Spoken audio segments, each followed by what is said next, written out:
બનાસકાંઠાના બે ભાગના વિભાજનમાં ધાનેરાને બનાસકાંઠામાં રાખવા અને વાવ થરાદ જિલ્લામાં સમાવેશ ન કરવા માટે ધાનેરા હિત રક્ષક સમિતિ દ્વારા સતત 21 દિવસથી સરકાર સામે ફરી વિચારણા અનુસંધાને કાર્યક્રમો થઈ રહ્યા છે।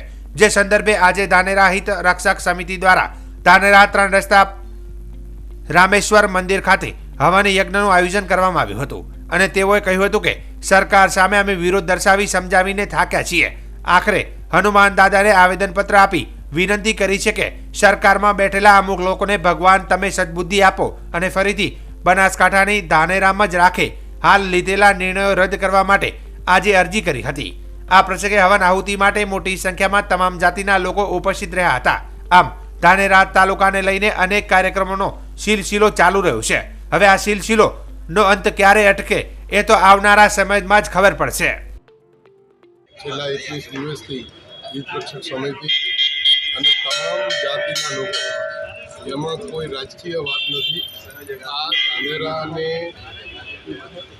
બનાસકાંઠામાં રાખવા માટેનો એક પ્રાર્થના અને લોકો સરકાર સુધી પણ અમારી બધી જે પણ પ્રક્રિયાથી આપણે અવાજ પહોંચાડવો જોઈએ એમાં આપના માધ્યમથી પણ અમે અવાજ પહોંચાડ્યો છે, ચૂંટાયેલા પ્રતિનિધિના માધ્યમથી પણ અમે અવાજ પહોંચાડ્યો છે।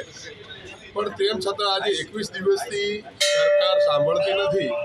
જ્યારે જૂના ડોકરાઓ એવું કહેતા કે ગામને રક્ષા કરવા માટે હનુમાન દાદાનું એક મંદિર હોય છે અને હનુમાન દાદાને આપણે એની પ્રાણ પ્રતિષ્ઠા કરી અને ગામની રક્ષા કરે, એટલે અમને એમ લાગ્યું કે હવે આ સરકાર કોઈ કરે એમ નથી અને હજી સુધી સરકારે કોઈ અમારી વાત સાંભળી નથી।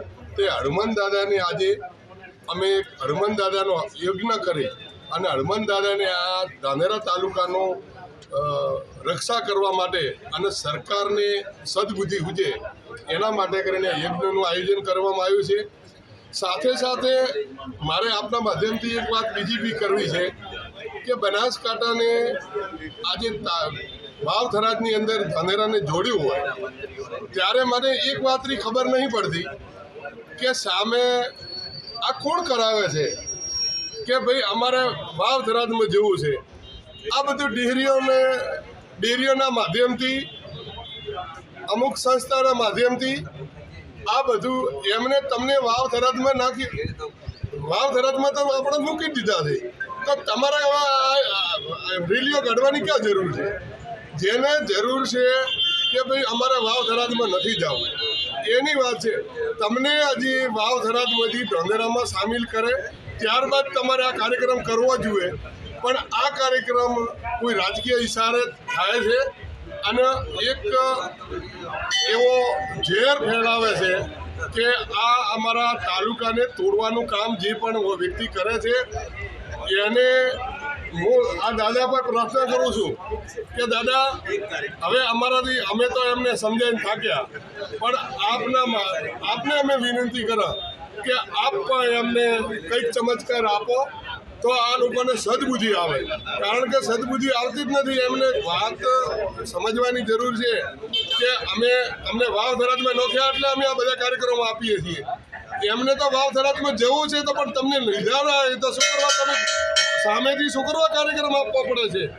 તમને વાવ થરાદમાં લઈ લીધા તો તમને એલું કર્યું હોય કે ભાઈ વાવ થરાદમાંથી તમને પાછા ધાનેરામાં નોખી દીધા ત્યારે તમે કાર્યક્રમ આપશો। એડવાન્સમાં તમે જે કોઈ કામ કરે છે એ મને કોઈ ખબર પડતી નથી, એટલે હું આપના માધ્યમથી જે પણ વ્યક્તિઓને ખોટા માર્ગે દોરે છે ને ખોટા આ લોકો એડવાન્સમાં જે પણ આ કાર્યક્રમમાં દોડાવવાનું કામ કરે છે, એટલે વિઘ્ન આ હવન એના માટે કરો કે હવનમાં કોઈ આડકર ન નોખે એવી મારી પ્રાર્થના છે। છેલ્લા 21 દિવસથી ધાનેરાની બનાસકાંઠામાં રાખવામાં આવે એના માટે જન આંદોલન, ધાનેરા હિતરક્ષક સમિતિ, રાજકીય આગેવાનો, સમાજના બધા આગેવાનો અને સંસ્થાઓ ભેગી થઈ અને ધાનેરાની પ્રજા સાથે મળી અને છેલ્લા 21 દિવસથી આ જન આંદોલન ચાલે છે। અમારી એક જ માંગ છે સરકારને કે ધાનેરા તાલુકાને બનાસકાંઠા જિલ્લામાં રાખવામાં આવે, કારણ કે એના માટે અમારી જે ભૌગોલિક રચના છે, સમાજના તાણાવાણા છે, અમારી શૈક્ષણિક સંસ્થાઓ આ બાજુ છે, અમારું વેપાર જે કેન્દ્ર છે એ ડીસા, પાલનપુર અને મુંબઈ, સુરત, નવસારી બાજુ છે, એટલે અમારી જે પરિસ્થિતિ છે એ થરાદ માટે ગતું એ બિલકુલ અનુકૂળ નથી. એટલા માટે છેલ્લા 21 દિવસથી જુદા જુદા માધ્યમોથી અમે આંદોલન ચલાવી રહ્યા છીએ અને સરકારને માંગ કરી રહ્યા છીએ કે અમારે બીજી કોઈ તકલીફ નથી, પણ અમે જ્યાં છીએ ત્યાં રાખવામાં આવે. અમે સરકારને વારંવાર અપીલ કરીએ છીએ અને એના એક ભાગરૂપે આજે એક અમે આ દાદાના સાનિધ્યમાં, હનુમાન દાદાના સાનિધ્યમાં એક આજે મહાયજ્ઞ પણ કરી રહ્યા છીએ અને પ્રાર્થના ભગવાનને કરીએ છીએ કે સરકારને પણ થોડી સદબુદ્ધિ આપે અને થોડું વિચારે કે અમારી જે આ માંગ છે ધાનેરા તાલુકાની બનાસકાંઠા જિલ્લામાં રાખવામાં આવે, એવી અમે બધા ભેગા થઈ આજે પ્રાર્થના કરીએ છીએ. અને અમારો જે અંતરાત્મા છે, ધાનેરા તાલુકાનો 90% લોકોનો અંતરાત્મા છે એ કહે છે કે અમને ધાનેરામાં બનાસકાંઠામાં રાખવામાં આવે. કારણ કે એના માટે છેલ્લા 21 દિવસથી બધા લોકો તપ કરી રહ્યા છે, અંદર પ્રાર્થના કરી રહ્યા છે. એટલે ભગવાન પણ અમને વિશ્વાસ છે કે અમારી આ પ્રાર્થના લોકોની સાંભળશે અને ભગવાન પણ સાથ આપશે. અને ભગવાનને પણ જેમ ગુજરાત સરકારના સીએમ શ્રી ભૂપેન્દ્રભાઈ પટેલ સાહેબને પણ અમે એક આવેદનપત્ર આપ્યું છે, એમાં પણ અમારી માગણી કરી છે. એ રીતે આજે પણ અમે હનુમાન દાદા અમારા છે અમને પણ આવેદનપત્ર પાઠવીએ છીએ અને પ્રાર્થના કરીએ છીએ કે ધાનેરાના લોકોની જે દિલની જે પ્રાર્થના છે, એ દુઃખ છે, એ દર્દ છે, એ સાંભળે અને ન્યાય આપી અને આની અંદર અમને થોડો પ્રાર્થના કરીએ બધા ભેગા થઈને ધાનેરાને બનાસકાંઠામાં રાખવામાં આવે. એ માટે આજે અમે બધા પ્રાર્થના કરવા ભેગા થઈએ.